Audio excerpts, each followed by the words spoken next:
Hello friends, welcome to our channel. So మరి మన ఇవాల్టి అప్డేట్ ఏంటి అంటే గినక కేజీబీవీకి సంబంధించి అనమాట.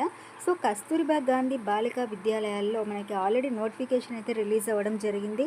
చాలామంది కూడా ఇప్పటికే అప్లై చేసేసారు. సో మరి మెయిన్ ఒక ఇంపార్టెంట్ అప్డేట్ అయితే ఇవాళ రావాల్సి వచ్చిందనమాట. ఏంటి అనేది చెప్పబోయే ముందు ఇంకా నా ఛానల్ ఎవరైనా సబ్స్క్రైబ్ చేయకుండా ఉంటే తప్పకుండా సబ్స్క్రైబ్ చేయండి, మీ ఫ్రెండ్స్కి కూడా షేర్ చేయండి. సో మరి లేట్ చేయకుండా టాపిక్లోకి వెళ్ళిపోదాం. కేజీబీవీ అంటే కస్తూర్బా గాంధీ బాలికా విద్యాలయాల్లో ఖాళీగా ఉన్నటువంటి ప్రిన్సిపల్స్ సిఆర్టీ పీజీటీ పోస్టుల దరఖాస్తు స్వీకరణ ఈ నెల 20 వరకు పొడిగిస్తున్నట్లు చెప్పారు. అంటే ఆల్రెడీ మనకి డేట్ అయిపోయింది, బట్ ఇంకా ఈ నెల 20 వరకు డేట్ అనేది పొడిగించారు. అదే తెలిసిన విషయమే. మరి ఇంకా ఏంటి అసలు అప్డేట్ అంటే కనుక చూడండి.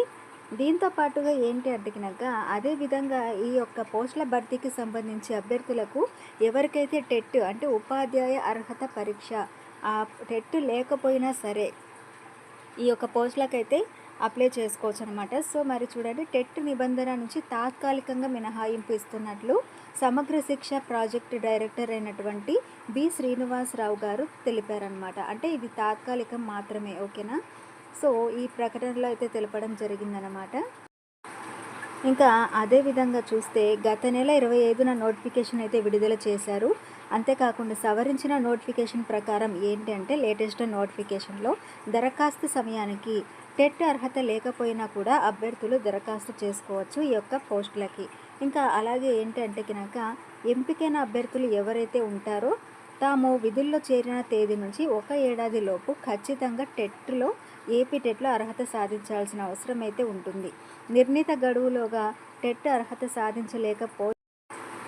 నిర్ణీత గడువు లోపల ఒకవేళ టెట్ గనక అర్హత సాధించలేకపోతే ఏం జరుగుతుంది అంటే గనక ఒకవేళ ఎలాంటి ముందస్తు నోటిఫికేషన్ అంటే నోటీస్ ఇవ్వకుండా కూడా వాళ్ళని విధుల్లో నుంచి తీసివేయడం జరుగుతుంది. సో ఇక్కడ చూడండి, సాధించలేకపోతే ఎలాంటి ముందస్తు నోటీస్ లేకుండానే వారి సేవలను ఆటోమేటిక్గా నిలిపివేయడం జరుగుతుందని పేర్కొన్నారు.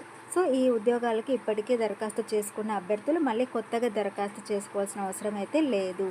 సో ఇక్కడ మెయిన్గా సింపుల్గా చెప్పాలి అంటే 20వ తారీఖు వరకు డేట్ అయితే ఎక్స్టెండ్ చేయడం జరిగింది. అంతేకాకుండా టెట్ లేని వాళ్ళు కూడా ఈ యొక్క పోస్టులకు అప్లై చేయొచ్చు. కాకపోతే ఏంటంటే జాయిన్ అవుతారు కదా మనకి పోస్ట్లో. సో ఆ జాబ్లో జాయిన్ అయిన తర్వాత 1 ఇయర్ లోపల ఖచ్చితంగా ఏపీ టెట్ అయితే పాస్ అవ్వాల్సి ఉందన్నమాట. ఒకవేళ ఎవరైతే ఆ విధంగా పాస్ అవ్వలేదనుకోండి, వాళ్ళకి ఏ నోటీస్ కూడా ఇవ్వరనమాట. ఇంకా డైరెక్ట్గా తీసేస్తారు, ఓకేనా. వాళ్ళు చేసినటువంటి సేవలను ఆటోమేటిక్గా నిలిపివేయడం జరుగుతుంది. అంటే ఖచ్చితంగా ఎలాంటి నోటీస్ కూడా ఇవ్వకుండా వాళ్ళని తీసేయడం జరుగుతుంది అనమాట. సో టెట్ లేకుండా కూడా అప్లై చేసుకోవచ్చు. కాకపోతే 1 ఇయర్ లోపల ఖచ్చితంగా ఏపీ టెట్ అనేది క్వాలిఫై అవ్వాలి జాబ్లో జాయిన్ అయిన తర్వాత. ఇదండి ఇవాళ అప్డేట్.